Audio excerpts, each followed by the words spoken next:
हामीलाई व्याक्स बनाउनलाई चाहिँ एउटा फाउन्डेसन, एउटा पाउडर अनि एउटा चाहिँ भ्यासलिन चाहिन्छ है, पेट्रोलियम जेल जुन भए पनि हुन्छ।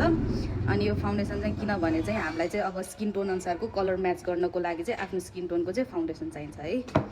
अनि फर्स्टमा चाहिँ भ्यासलिन, अब आफूलाई कतिको व्याक्स बनाउनु छ त्यो अनुसारको भ्यासलिन लिने। त्यसपछि पाउडर, यसलाई चाहिँ मजाले मिक्स गर्ने है।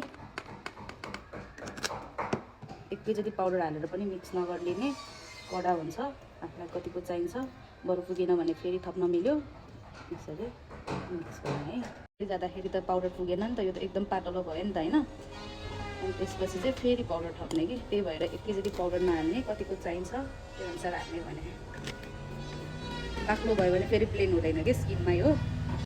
यति भएपछि चाहिँ आफ्नो स्किन टोन अनुसारको फाउन्डेसन चाहिँ कति चाहिन्छ त्यति हाल्ने है। यसरी एक ड्रप जति हालिदिने। अनि यसलाई मिक्स गरेपछि चाहिँ हाम्रो स्किन जस्तो कलर आउँछ।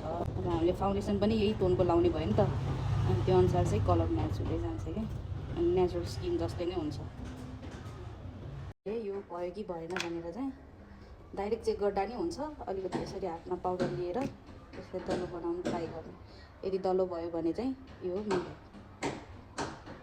अलि च्याप छ नि है, अझै पाउडर थप्दा हुन्छ यो।